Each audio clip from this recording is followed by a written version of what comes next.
penjelasan. Terima kasih Datuk.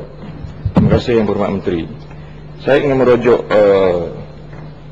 satu kes yang pernah berlaku dalam Parlimen House of Commons tahun 1994, di mana saya ringkaskan Datuk,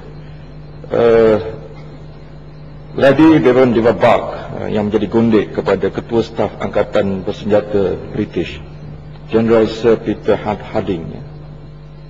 Apabila skandal ini terbongkar dan dibongkar di dalam satu pendengaran umum di House of Commons, Harding meletak jawatan. Baginda adalah isteri pada isteri muda kepada seorang ahli politikus Parti Konservatif yang terkenal Sir Anthony Buck. Ini diceritakan dalam artikel yang bertajuk The Making of a Modern Mistress. Kenapa tidak kita mencontohi Parlimen House of Commons ini? Boleh memanggil, boleh saman yang dikeluarkan ini mereka hadir dan keadilan ditegakkan.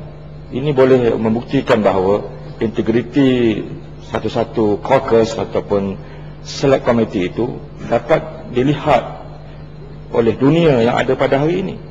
Bukannya kita mengeluarkan saman pada pegawai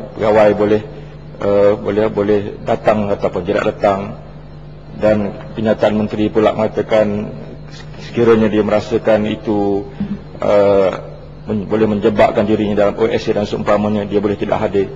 Jadi ini memperlihatkan bahawa parlimen kita mungkin bangunannya hebat, fasilitinya hebat, tetapi tidak mencerminkan integriti.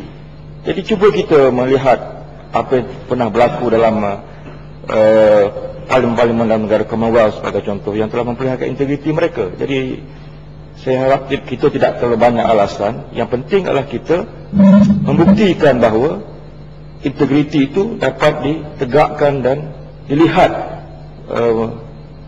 dalam rakyat, dalam negara kita dan dunia keseluruhannya. Apa pandangan Yang Berhormat Menteri? Tentu, saya nasihat kepada Krian, lain kali kalau nak ambil bahagian dalam perbahasan, bangunlah pagi, datang ke parlimen, ambil bahagian. Ni pun kita start sudah setengah. Jadi bila tak mengambil bahagian, tak tahu apa yang saya bercakap.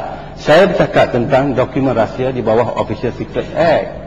Kalau seorang di parlimen ada gundik 1, 2, 3, itu bukan merupakan rahsia kerajaan.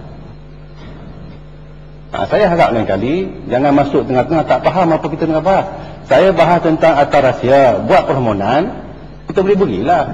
Tapi saya percaya di UK pun ada gundik 2, 3 itu bukan rahsia kerajaan. Ya, sebab itu boleh berlaku di House of Commons. Ya.